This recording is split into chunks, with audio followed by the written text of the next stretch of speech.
बिस्मिल्लाहिर्रहमानिर्रहीम। अस्सलाम वालेकुम नाज़रीन, आप यूट्यूब चैनल देख रहे हैं। मैं इमरान खान हूँ। शाकिर एवान साहब को भी रात गए अगवा कर लिया गया। उसके बारे में पहले मेरे पास इंफॉर्मेशन नहीं थी। शाकिर एवान साहब जो हैं वो बड़े मेहनती जर्नलिस्ट हैं। मैं उनके साथ कुछ इंटरव्यूज़ भी कर चुका हूँ और बड़ी शानदार तरीके से और बड़ी ईमानदारी के साथ वो अपना काम करते हैं। जब PMLN बहुत मुश्किलात में थी और इस्टेब्लिशमेंट उनके ख़िलाफ़ होती थी तो शाकिर एवान साहब उस दौर में भी रिपोर्टिंग करते थे और वो ख़बरें भी चला देते थे जो ख़बरें कोई और नहीं चला सकता था। फिर वक्त गुजरा और PMLN ने जूते पॉलिश किए, इक़्तिदार में आ गए और इमरान खान साहब के ऊपर इस्टेब्लिशमेंट की चढ़ाई हो गई। अब शाकिर एवान साहब जो हैं वो दूसरी तरफ की कवरेज भी उसी तरह कर रहे हैं, लेकिन PMLN को ये पसंद नहीं है और इसी वजह से अब वो जिन लोगों को कल को कहते थे कि ये मुजाहिद हैं, ये ज़बरदस्त रिपोर्टिंग कर रहे हैं, इनसे बेहतर कोई सहाफ़ी हो नहीं सकता, ये सारे इकट्ठे होकर मोतीउल्लाह जान के घर पहुंच गए थे जब वो चंद घंटे के लिए अगवा हुए थे। और ना सिर्फ ये हुआ था बल्कि मोतीउल्लाह जान को जाके ये मोती भाई कहते थे ये सारे लोग, और उनकी बड़ी इज्जत करते थे उनके पॉइंट ऑफ व्यू की वजह से, क्योंकि वो सही चीज़ को सही और गलत चीज़ को गलत कह रहे थे। हालांकि मेरा कुछ चीज़ों पे मोतीउल्लाह साहब से इख्तलाफ रहा, लेकिन एक चीज़ है कि वो अपने मौक़िफ़ के ऊपर डट जाने वाला आदमी है। मोतीउल्लाह जान ने अब जब इनको एक्सपोज करना शुरू किया तो अब इनके जो इंफॉर्मेशन मिनिस्टर हैं वो उनके ऊपर एलिगेशन लगा रहे हैं और उनको सहाफ़ी मानने से इनकारी हैं। सवाल ये पैदा होता है कि क्या ये लोग खुद इंसान भी हैं कि जिस चौक में जिस जगह पे लाशें गिरी हैं वहाँ पे जाकर खड़े होकर इंफॉर्मेशन मिनिस्टर जो है वो लतीफ़े सुना रहा है, वहाँ खड़े होकर जुगते मार रहा है। और भाई अभी वहाँ से लाशें उठाई गई हैं थोड़ी देर पहले, वहाँ पे लोग ज़ख्मी हुए हैं, बहुत सारा खून गिरा हुआ है सड़कों के ऊपर। हद हो गई। वैसे शाकिर एवान साहब जो हैं इनके घर के ऊपर रेड किया गया, रात गए 2 बजे के करीब और दीवारें फलांग कर लोग अंदर गए। नीचे वाली मंजिल पे शाकिर एवान साहब नहीं थे, नीचे सारी तलाशी ली, ऊपर वाली मंजिल पे गए और शाकिर एवान साहब को वहाँ से पकड़ा। उनके फैमिली मेम्बर्स कह रहे हैं उन्हें शुबा है कि उनके ऊपर टॉर्चर भी किया गया शाकिर एवान साहब के ऊपर। इन्होंने पूछा कि जनाब आपके पास कोई वारंट है, कोई अरेस्ट वारंट है, कोई सर्च वारंट है, तो इसके ऊपर उनके ऊपर टॉर्चर किया गया। फिर उनको उठाकर वहाँ से ले गए, क्योंकि इससे पहले भी जो है वो इनके घर वाले ऐसी चीज़ें फेस कर चुके हैं, लिहाजा वो बंदों को पहचानते भी हैं। जो लोग आए थे रेड करने के लिए उनमें कुछ पुलिस वाले थे, कुछ FIA वाले थे और कुछ नामालूम अफराद थे जो नकाबपोश थे। उन्होंने मुंह के ऊपर मास्क पहने हुए थे, जैसे बंदे आपने बाकी रेड्स के अंदर देखे, मेरे घर पे जो गए थे या वो आगा शेख आगा के घर जो गए थे, बाकी लोगों के घर जो जाते हैं वो आपको नज़र ही आ जाते हैं। तो इस तरह मुख्तलिफ किस्म के लोग गए थे और इन्होंने जाके शाकिर एवान साहब को अगवा किया और लेकर चले गए। अब FIA कह रही है उनके पास नहीं है, पुलिस कह रही है उनके पास नहीं है, हर जगह पे पता किया है और शाकिर एवान साहब को मुबैना तौर पे एजेंसियां उठाकर ले गई हैं और अभी तक उनको वापस नहीं किया जा रहा। सिर्फ ये इन्फॉर्मेशन आई है कि उनको बाद में FIA के हवाले कर दिया जाएगा और FIA के ज़रिए से वो वापस अपने घर पहुँच जाएंगे। अब शाकिर एवान और मोतीउल्लाह जान दोनों के साथ हुआ गया, मोतीउल्लाह जान पे एक अजीबोगरीब मुकदमा डाल दिया गया कि जनाब ये नशे की हालत में जा रहे थे, इन्होंने बैरियर के अंदर गाड़ी मारी, फिर पुलिस वाले थे गन छीन के उसके ऊपर तान दी, फिर जब तलाशी ली इनको काबू करके तो गाड़ी के अंदर से आइस भी मिल गई। मैंने तो मोतीउल्लाह जान को कभी सिगरेट पीते हुए भी नहीं देखा। हैरत की बात है। वैसे ऐसा भौंडा और गलीज मुकदमा दर्ज किया और अदालत ने उसके ऊपर 2 दिन का रिमांड भी दे दिया। साकिब बशीर साहब साथ मौजूद थे मोतीउल्लाह जान के जब दोनों को अगवा किया गया। फिर साकिब बशीर साहब को 5 मिनट के बाद छोड़ दिया गया, मोतीउल्लाह जान साहब को गायब कर दिया गया।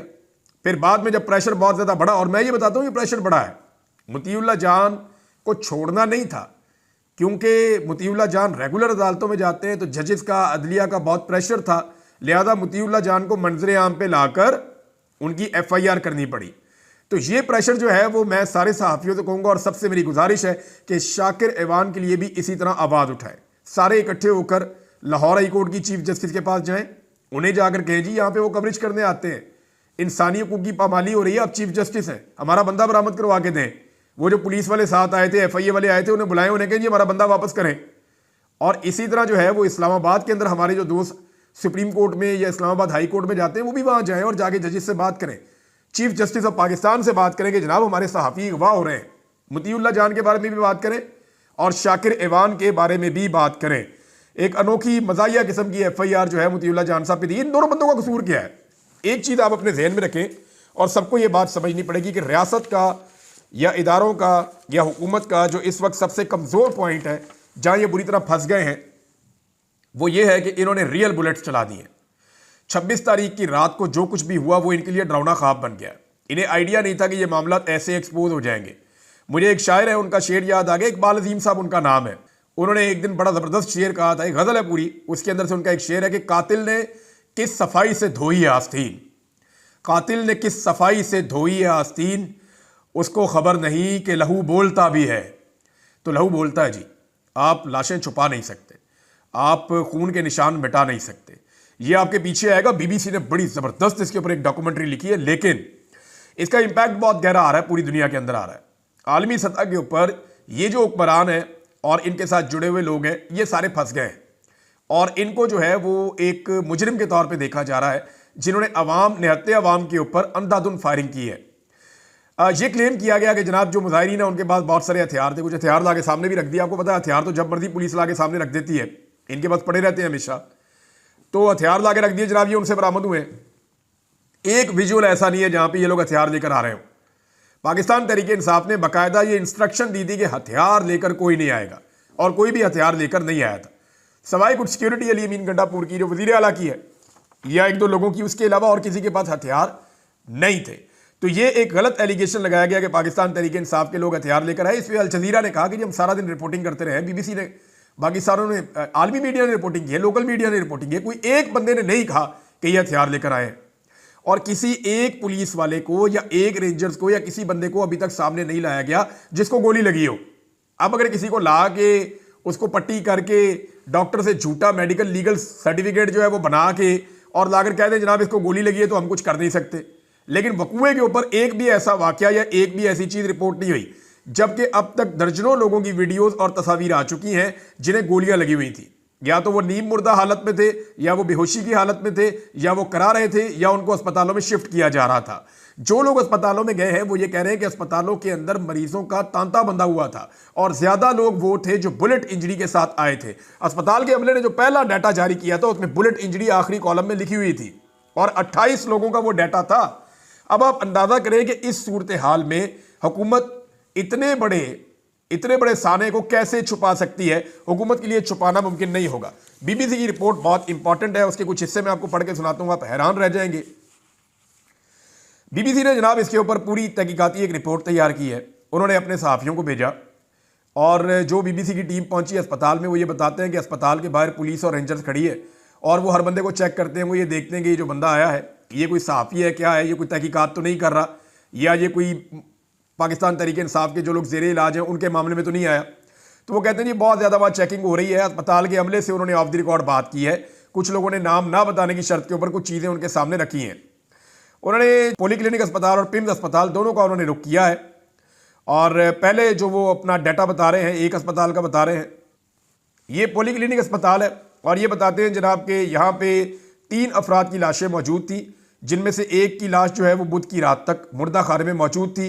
2 लाशें जो है वो लवाहिकीन के हवाले कर दी गई हैं, जबकि दूसरे अस्पताल से जो अभी तक वहाँ पे अमले ने बताया कि 2 लाशें वहाँ से भी लवाहिकीन के हवाले की गई हैं। जबकि पाकिस्तान तहरीक इंसाफ कह रही है जो मौके के ऊपर जिन लोगों की डेथ हो गई थी उनको डायरेक्टली उनके इलाकों में रवाना किया गया है। तो इस तरह पाकिस्तान तहरीक इंसाफ ने जो फिगर दिया है, यानी अभी वो अपना डाटा कंपाइल कर रहे हैं, तहरीक इंसाफ अपने हर इलाके से चेक कर रही है कि कौन कौन से बंदे मिसिंग हैं, फिर उनको जो है वो गिरफ्तार होने वालों की लिस्टों के अंदर चेक कर रहे हैं, और जो बंदे लापता होंगे वो कहाँ गए उसके ऊपर फिर तहरीक इंसाफ अपना एक डाटा जारी करेगी कि हमें इतनी लाशें मौसूल हो गई हैं, और ये बुलेट इंजरी हुई थी, हमारे इतने जख्मी हैं, इन्हें गोलियों से जख्म लगे हैं, और इसके अलावा हमारे इतने लोग जो है वो लापता हैं जिनके बारे में हमें नहीं पता कि या उनको मार दिया गया है या उन्हें लापता कर दिया गया है, और इसके अलावा इतने बंदे हमारे गिरफ्तार हैं और वो फलां जेलों के अंदर या फलां थानों के अंदर बंद है। पाकिस्तान तहरीक इंसाफ इसके ऊपर काम कर रही है, लेकिन बहुत दबाव है। तहरीक इंसाफ के ऊपर इतना दबाव शायद कभी नहीं था जितना दबाव अब है कि आप कुछ भी करें इस मामले को दबाएं, और तहरीक इंसाफ के अंदर बहुत सारे लोग इस पर काम कर रहे हैं। एक काम होगा और बड़ी बारीक वारदात है जिस पे काम हो रहा है।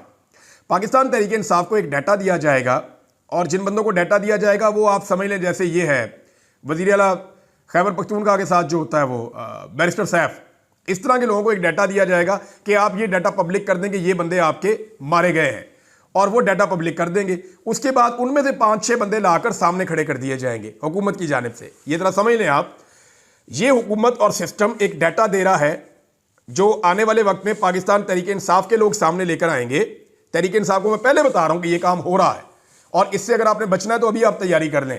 तहरीक इंसाफ के बंदे एक डाटा लेकर आएंगे, जनाब ये बंदे हमारे मर गए, और वो डाटा तहरीक इंसाफ को दिया होगा किसने? सिस्टम ने। सिस्टम से एक डाटा निकलेगा और तहरीक इंसाफ के पास पहुंचेगा, और सिस्टम के जो आलाकार हैं तहरीक इंसाफ के अंदर वो उस डाटा को बताएंगे जनाब ये डाटा है। जब वो डाटा सामने आएगा तो उसके बाद उनमें से कुछ बंदे लाके सामने खड़े कर दिए जाएंगे कि ये तो बंदे जिंदा है, ये तो गिरफ्तार हुए, ये तो बंदा अपने घर पे था, ये बंदा फलां जगह पे था। तो इस तरह पाकिस्तान तहरीक इंसाफ के बयानिए को जाया करने की कोशिश की जाएगी। ये एक मीटिंग में फैसला हो चुका है कि इनके साथ ऐसे खेलो कि इनको ऐसे नाम दे दो जो नाम मरे ही नहीं है, ताकि बाद में उन लोगों को सामने लाकर जो असल में मरे हैं उनका केस भी खराब कर दिया जाए। तो ये खेल खेला जा रहा है, मैंने पहले बता दिया है, और ये खेला जाएगा। दूसरी बात यह है कि बीबीसी ने जो चीजें बताई उनमें डॉक्टर्स के हवाले से बड़ी खौफनाक चीजें हैं। यानी डॉक्टर्स ये बताते हैं कि यहां पे बहुत सारे लोग लाए गए थे। पहले तो एक खातून है, उन्होंने बताया जी कि मेरे हस्बैंड के कंधे पे गोली लगी है, मैं गाड़ी में थी, मैंने देखा कि मेरे हस्बैंड जो है वो गिरे हुए हैं और वहाँ गोलियां चल रही थी, रियल बुलेट है। बीबीसी ने वहाँ जाकर चेक किया तो उनके कंधे से ऑपरेशन करके गोली निकाली गई थी। तो ये उनका ये कहना है। इसके अलावा जनाब जो डॉक्टर्स हैं वो ये कह रहे हैं कि हमारे ऊपर हुकूमत का बहुत दबाव है, अगर हम कोई भी डाटा देंगे या कोई भी चीज़ करेंगे तो इसके नतीजे में हमें अपनी नौकरियों से हाथ धोना पड़ेगा। और जो मरीज़ हैं वो ये कह रहे हैं कि हम किसी बेहतर अस्पताल में अपने मरीज़ को ले जाना चाहते हैं, तो हम कहते हैं जनाब हमें फ़ाइल दें ताकि हम किसी अच्छे अस्पताल में शिफ्ट करके इलाज करवाएं। तो उस पर वो फाइल भी नहीं दे रहे अस्पताल वाले को। फाइल देंगे तो उसमें लिखा होगा कि इसके ऊपर किस तरह की इंजरी है, बुलेट इंजरी है। तो जब फाइल देंगे तो वहाँ पर हुकूमत के खिलाफ केस बनेगा कि जनाब इन्होंने रियल बुलेट फायर की है। डॉक्टर्स ने ये जो बातें की ये मैं आपको पढ़ के सुनाऊंगा, ये पैराग्राफ बड़ा खौफनाक है। बीबीसी में बात करते हुए पॉलीक्लिनिक और पिम्स के डॉक्टर्स ने कार्रवाई के खदशे की वजह से अपना नाम ना दायर करने की शर्त पर बताया कि वो इस बारे में बात नहीं कर सकते। ताहम एक डॉक्टर ने ऑपरेशन की रात के हवाले से बात करते हुए बताया कि उन्होंने आज तक एक रात में इतनी सर्जरीज नहीं की हैं जितनी उस रात की थी, 26 तारीख की रात। ये एक डॉक्टर ने बताया, बाकी ये भी नहीं बता रहे। उन्होंने कहा अपनी ज़िंदगी में कभी इतनी सर्जरीज नहीं की जितनी उस रात की थी। डॉक्टर ने कहा बाज़ ज़ख्मी इस कदर तशवीशनाक हालत में आए कि हमने उन्हें सुन करने वाली दवाई देने के बजाय हमें डायरेक्ट उनकी सर्जरीज शुरू करनी पड़ गई। बहुत से मरीज़ ऐसे थे जिनका बहुत ज़्यादा खून बह चुका था। डॉक्टर ने कहा हमारे पास रश इस कदर ज़्यादा था कि हमने एक बेड पर 2-2 सर्जरीज की और गोलियां निकाली। जो मैंने रात को यहाँ देखा वो मैं कभी नहीं भूल सकूंगी। अब ये एक लेडी डॉक्टर है जिन्होंने ये स्टेटमेंट दिया है। अब जनाब जब अताउल्लाह तारड़ से पूछा जाता है, तारड़ से कि जनाब ये आपने क्या किया, तो वो डिनाई करते हैं जी हमने तो एक भी गोली नहीं चलाई। तो ये रियल बुलेट लोगों को लगी कैसे? अस्पताल इंतजामिया के मुताबिक जो ऑफ द रिकॉर्ड बता रहे हैं, सिर्फ एक अस्पताल में 45 से 55 ऐसे लोगों को लाया गया जिन्हें रियल बुलेट्स लगी हुई हैं, और जिन्हें गोलियां लगी हैं उनमें से कई लोगों को इस्लामाबाद से बाहर भी ले जाया गया। तो ये एक बड़ी खौफनाक रात थी, और ये उस वक्त तो मुजाहिरीन के लिए खौफनाक थी, लेकिन अब ऐसा लगता है कि हुकूमत के लिए एक डरावना ख्वाब बन जाएगी। और ये भी चीज़ रिपोर्ट हुई है कि हुकूमत ने और पुलिस ने जो लोग वहाँ पे मारे गए, जाँ बहक हो गए, उनमें से किसी का पोस्टमार्टम भी नहीं करने दिया। इन्होंने कहा जी पोस्टमार्टम नहीं करना, वरना पोस्टमार्टम की रिपोर्ट बनेगी तो उसकी बुनियाद के ऊपर मुकदमा दर्ज होगा कि रियल बुलेट लगी हुई है। अब इस पे अली अमीन गंडापुर ने क्या किया, हमारे पास कोई जवाब नहीं है। इस पे पाकिस्तान तहरीक इंसाफ की क़यादत ने क्या किया, हमारे पास कोई जवाब नहीं है।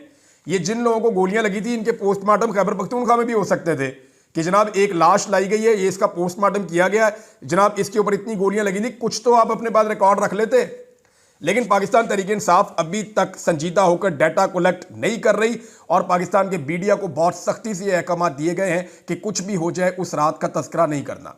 इमरान खान का जितना मर्जी आप नाम लें, उनके नाम पर से तकरीबन पाबंदी हट गई है कि जितना मर्जी आप उसका नाम लें, रोला डालें, आप पॉलिटिक्स के ऊपर बात करें, आप पाकिस्तान तहरीक इंसाफ के अंदर इख्तलाफात के ऊपर आप बात करें, आप लाशों का मजाक उड़ाएं, उस वकूए का मजाक उड़ाएं, कुछ करें, लेकिन उस रात को जो जुल्म हुआ है, जो जबर हुआ है, उसके बारे में कोई बात नहीं करेगा।